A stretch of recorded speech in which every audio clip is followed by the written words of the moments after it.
So today we're going to be looking at a few concepts that I've talked about on the page before. The main thing we're going to be looking at is pushing the pace on your feet and enforcing stall calls. I am a firm believer that you should not be on the mat with a guy for 6 minutes and he got hit with stalling 0 times. Especially like if you get a tech, it's different, right? If you get a pin, obviously that's different. But 6 minute match, man, you should be earning a stall point in my opinion, which means two stall calls, but definitely at least one stall call if you're pushing the pace and doing what you're supposed to be doing, and at least opening that guy up. So a few reasons why I really advocate for pushing the pace. Two main things, again, for stall calls. Stall calls are less effective now with 3-point takedowns as opposed to 2-point takedowns, but I'm still a big believer in it. But the main thing is we really want to open that guy up. Open him up. In my experience, when you're backing the guy up, when you're constantly in his face, when the referee is yelling action, action, when the referee hit them with a stall call, when their coach, especially at the high school level, is yelling at them, take a shot, do something, take a shot. They start shooting bad shots, and that's when the easy go behinds and the easy reattacks open up. So I've been working with a kid, I believe, didn't go to regionals last year, but he's a 190 pounder. I'm 190, so it makes sense. We roll around all the time, and the progress he has made in the last 5 weeks from the first tournament I coached him at, the offseason tournament, to the second tournament of the regular season is night and day, right? He's very nervous in matches, wasn't really being offensive, kind of waiting for guys to come to him. And I've been focusing on two tie-up attacks. And tie-up attacks are upper body attacks where the only goal is to get a takedown. Any slide by variation, front headlocks like Austin O'Connor, underhook throw bys. The two tie-up attacks we've been drilling like crazy every single day are shrub bys and underhook throw bys. Even though he's not able to get any in the clip, I'm going to show the first period of his match. I'm also going to show the second half of the first period of Carter Starachi's match against Rocco Welsh in the NCAA Finals, and how we can talk about how we can combine these two different first periods together to really like make it well. You guys will see what I'm talking about. But we want to push the pace. He's pushing the pace. Underhook throw bys, shrub bys. He's not able to get any in the first period. However, he is able to force a stall call. And in most cases, you keep doing this, kids are eventually going to shoot. This kid doesn't shoot that often, but a lot of kids are going to start doing like shooting bad attacks just to kind of relieve that pressure. And we can do a better job with the pressure as well. We didn't have any leg attacks that we worked in really. A couple fakes here and there, but that's why I'm making this video. It was meant for him, but I'm going to post it for everybody. So this is a kid he lost to last year, and you can already see off the bat he's punching underhooks, working his sharp by. And I believe he hand fights now with so much intention because he's actually looking for attacks from the hand fight. A lot of coaches teach hand fighting only as a way to set up leg attacks. This shrub by, he had it, dude. Beat the elbow. He just had to chase it. He let the kid square up pretty easily. And I have not introduced slide bite into a leg attack yet. A lot of coaches like introducing that, but I believe most coaches introduce it too early.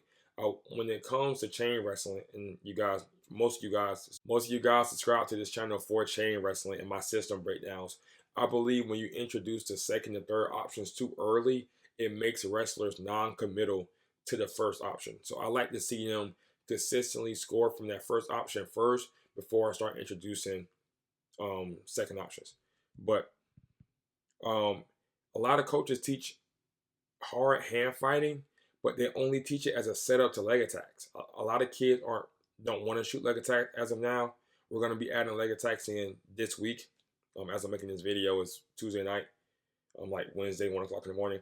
But just building that confidence and getting them offensive first. I mean, he was attacking legs this weekend, not as much as he was hand fighting, but tie-up attacks are safe attacks. And when you can communicate that to them, that all these times that, he knows it now because he's done so many. He probably did like 12 underhook throw bys last weekend, had a bunch of matches, and a few straw bys in the first 2 weekends of the season. But he has never missed the attack, and he ended up giving up points. And that just is a constant feedback loop of giving himself confidence. Hold up. You can see he keeps going. The referee's going to end up hitting this kid with a stall call. Yep. hits the kid with a stall call because I mean he hasn't attempted one real attack yet. And honestly, when you're shooting on the kid and they're backing up, that's what really looks bad. The fact that he was able to force a stall call without even having to shoot, another throw by attempt there, didn't really reach for the leg. He said this kid was pretty strong, but the fact that he's not even adding in the leg attacks yet, but he's obviously pushing the pace. He's obviously trying to score. Once we add in shots as well, which is what we're going to go over in the Carter Starachi match, that will be really, really good to combine them. And that's what we're working on this week. So hopefully this upcoming weekend, he can put it all together. Worked in a couple fakes, attempted a few snaps. So did a really good job this period. I was really happy with it. Didn't gas himself out. And we're going to get better on those short buys. But again, don't just teach hand fighting to set up leg attacks. You can score from the hand fight itself. And leg attacks are not a superior takedown. The stats, the numbers do not show that at all. Tie-up attacks are a great attack. You can make an argument that tie-up attacks are better because you score with them more often, so they're more effective, and you give up counter offense the least often, right? Which means they're the safest. So they're the most effective as of now, and they're the safest. So that's a pretty good combination, right? So now we're going to look at Carter Starachi, just the last minute and a half of his first period against Rocco Welsh. Again, Carter Starachi, he also didn't score in the first period, any takedowns, but he forced 2 stall calls in a minute and a half, right? And watch how many unanswered attacks he ends up shooting. And some of these attacks are real attacks, and some of these attacks are just kind of half shots, right? And I'm going to explain the difference and a good key that I have. I believe that was a real shot, but he was very smart to bail on it the second he realized he didn't have it. So that's one unanswered shot. This is also a real shot, but notice how he grabs the tricep as soon as he realizes he doesn't have it. That's important for shot recovery. If you're giving up easy go-behinds, you will not push the pace when it comes to leg attacks. So because it's not worth it. The risk far outweighed the reward, right? See how he's holding that tricep? Important for shot recovery, short drafts, dumps, stalemates, just to keep them from getting behind and getting the easy points. We do not want that. So now that's 2 unanswered shots. Typically, my rule is 3 or 4 unanswered shots, and referee will start to call it. Notice what he does here. Now, this is a 3rd unanswered shot. This is a half shot. He gets a collar tie, and then he just shoots for the leg. He knows he's not scoring on this, right? He's not even penetrating because he's keeping that collar tie. He's keeping the collar tie, and this is a defensive measure, right? You're kind of pushing them as you shoot, blocking them from reattacking you. He's not dropping that hand at all. Rocco Welsh's back is facing out of bounds. That's a bad look. Carter Starachi is keeping him on the on the edge of the mat. Again, the referee has to call him. That's another shot. He gets the collar tie, shoots again. Now he's hitting his knee. He's backing Rocco Welsh all the way up. That looks horrible. If you have somebody on the edge, you do not have to. The referee is going to yell center, center, center. And this is something that happened with the kid who y'all saw earlier this weekend. He kept backing up to the center and stayed in their face. So he was still able to get stall calls.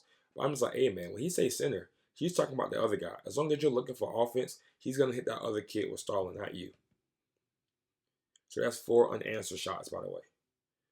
So now it kind of starts over because the referee just hit him with stalling. So the 5th unanswered shot, he's not going to hit him with the 2nd stall. The stall counter in their brain kind of starts over.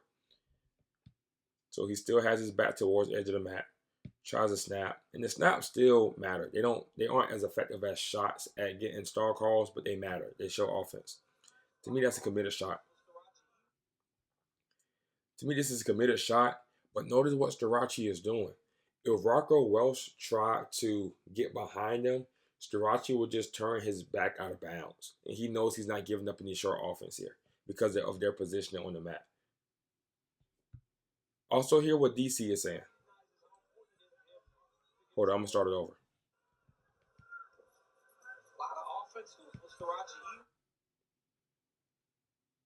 I slowed this clip down, so I turned off the audio, but I'm going to let the audio play. Recognizes how important it is for him to get a score early. I mean, Walsh I'm gonna talk. I'm gonna talk through it because I have the next clip with the caption. But this is important, man. He just coming at the guy. He knew he wasn't gonna finish that last shot. So now the audio is gonna play. I apologize. A lot of offense with Starachi. He recognizes how important it is for him to get a score early. I mean, Walsh has got blood on his forehead. He's got blood on his face. These little half shots are making a difference. Just keep shooting out. That ref's going to get him again. It's the second stall on Welsh and the first point for Starachi. The announcers knew. That's DC, Jordan Burroughs, and somebody else. The announcers knew. Like, these are half shots, but just keep shooting them. They're going to make a difference. The referee typically don't like to hit somebody with 2 stall calls in one period. In my opinion, they don't call stalling fast enough in folk style. But if you're just letting the other guy have unanswered attacks, the referee will be forced to hit you with a stall call, right? Notice what he does here. Everything is so smart. He gets the collar tie, shoots again. Keeping that collar tie. Rocco Welsh isn't re-attacking that. Snap. Notice when he snaps, he's looking in between his legs. The top of his head is facing down to the mat. That's how you clear a collar tie. That is how you clear a collar tie. That's a very important step that a lot of kids forget. They just try to muscle it. Stays in his face, on the head, shoots again. He's sitting his knee on his shot and he's following all the way through. Now he shoots again, 4 seconds left on the edge. Even if he got to a leg, he was not scoring on that. But he wanted, once the period ends, that stall counter in the referee's head kind of has to start over, right? Just naturally it starts over. It doesn't have to, but it kind of just starts over, right? Because you reset, new period. He was trying to get that stall point. He shoots again. Look how far out of bounds they are. There's no way he was going to finish that shot in 3 seconds. It doesn't matter. He knew what he wanted, and he ended up getting that point. That was 4 unanswered shots to get the second stall call. So both times, it took 4 unanswered attacks, leg attacks, in order to get that stall call. No real upper body stuff, like no real upper body attacks besides the snaps. And the snaps weren't attacks. He was just clearing hands. So you have my kid in his first period, a lot of tie-up attacks, a lot of short body attempts, a lot of punching the underhook, right? And then you had Starachi. So he was all waist above, right? And Starachi was all waist below. And if you're able to combine those, and you're still trying these attacks, guys, and that's the beauty of it. The short bars, the underhook throw bars, just try them, right? There's no difference between selling out for those techniques and doing them halfway as far as risk. If you do them fully and you sell out for them and you try to get them, even if you don't get them, typically you're not going to give up counter offense if you just keep decent position, right? Because you're not really getting that much out of position when you attempt those techniques. So just actually try those techniques. He was actually trying those techniques. If I showed you guys his other matches, you would see that it wasn't just a tactic. He was actually hitting these techniques on a regular basis. He just wasn't able to quite hit him on that particular kid. And with the leg attacks, sometimes you have to decide if it's really there or if you're just kind of trying to work them, right? And something that didn't happen in these clips, but that happens a lot based on the wrestling that I've watched, which, as you guys know, is a lot, is, as I mentioned earlier, Welsh just ate the stall call, right? He just ate the stall calls. I guess he felt like Starachi is too good at reattacks. If it's not there, it's not there. But a lot of guys will start, especially high school guys who are not disciplined, they will start diving at your legs just to get that pressure off of them, just to get their coaches to stop yelling, shoot, shoot, shoot. You got to do something. And that's when the points really open up for our easy reattacks, easy go-behinds. So I know today's video was a bit of a longer video, but I really wanted you guys to understand the importance of putting this all together. This would make such a difference in your wrestling and just a constant pressure and pace. And last thing that I have not mentioned yet is that once you add in the tie-up attacks, it's a way for you to constantly be trying to attack. But these attacks don't take as much energy as full-blown leg attacks, especially if you're getting stuck underneath and you have to recover and all those different type of things, right? So they're safer, and you're able to constantly be going for these moves, constantly be going for these techniques because they don't take that much out of your gas tank. So I would love in a month or so kind of update you with the progress. I'm trying to see if he's able, if I can teach somebody to put this all together, a newer wrestler, and really have it benefit their offense. So thank you for staying to the end of the video, and I will see you on the next one.